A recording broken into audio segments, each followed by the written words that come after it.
Are you ready for a pixie book? Come on and listen in. With stories full of wonder, it's time now to begin.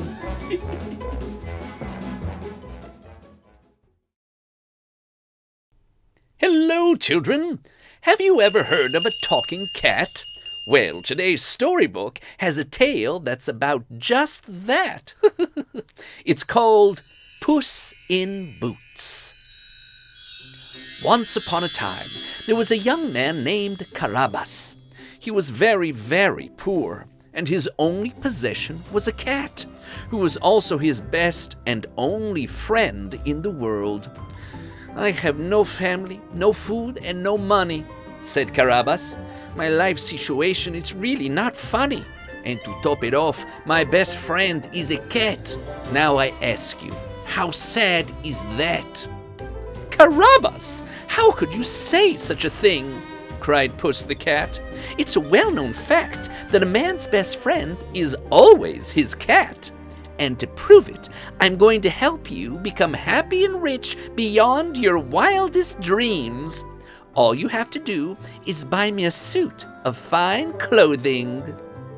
Puss reminded Carabas of the silver coin that his grandfather had given him for emergency use only. "This is an emergency?"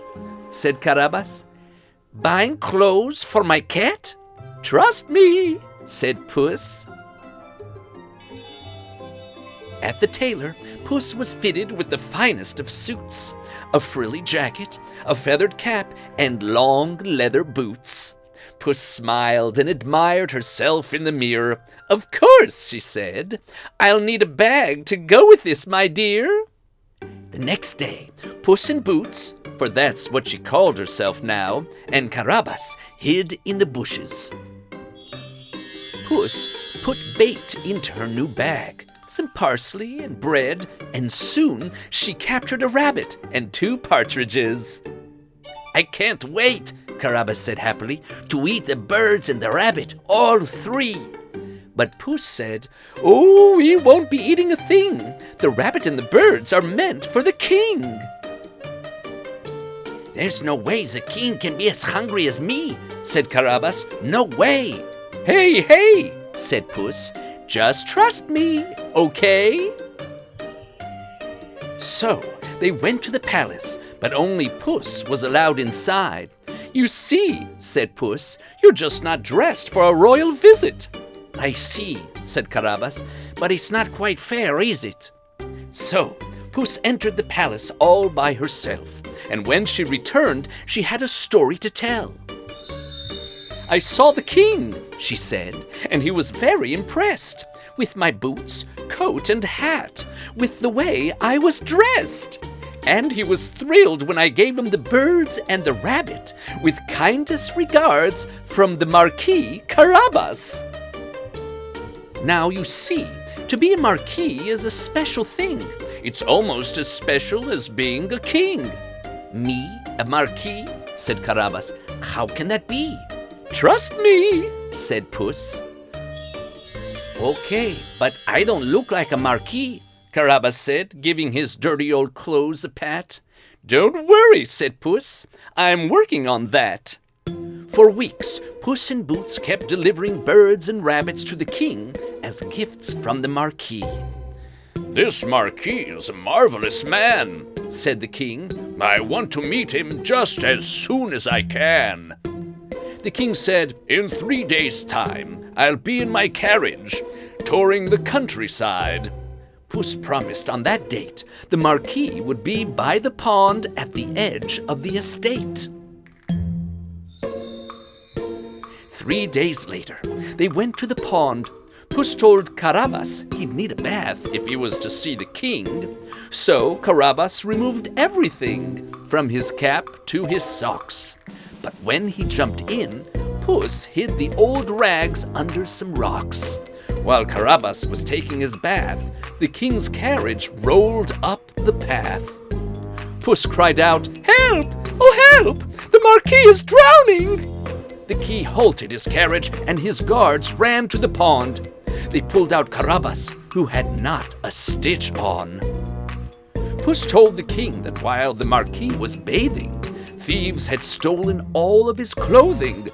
The king kept extra clothes in his carriage, so he gave Puss the finest suit to bring to the poor Marquis. Carabas dressed and said, "Puss, look at me. I look like a real Marquis." And when the king met the new Marquis, he was just as impressed as he could be.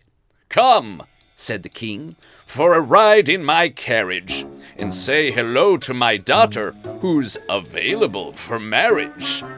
Then, much to the king's delight, the Marquis and the princess fell in love at first sight. Puss whispered to Carabas, the Marquis, "In 1 hour, bring the king and the princess to the ogre's castle." Carabas was afraid of the ogre, a giant beast with evil magical powers. But by now, he knew he should trust Puss in Boots. So Carabas set off with the king and the princess, while Puss went off to the ogre's castle. Because she was such a well-dressed cat, Puss was immediately granted an audience with the ogre. Puss said she had heard the ogre could transform herself into a creature of any size imaginable. The ogre laughed. "Yes, large or small, yes, I can do them all." Then he changed into a roaring lion, and after that, an elephant. "Oh, it's true," said Puss. "You can become a beast as large as a house, but surely not a tiny creature like, say, a mouse?" "I can do anything," cried the ogre, and he became a tiny mouse and ran about the floor. Even though Puss in Boots was very well dressed, she was still a cat. So she pounced on the mouse, gobbled him up, and that was that. When the royal carriage arrived, Puss in Boots greeted them and said, "Welcome to the castle of the Marquis." The king and the princess couldn't believe their eyes, and Carabas, too, was very surprised. "The castle of the Marquis?" said he. "Well, that would be me. Come on in."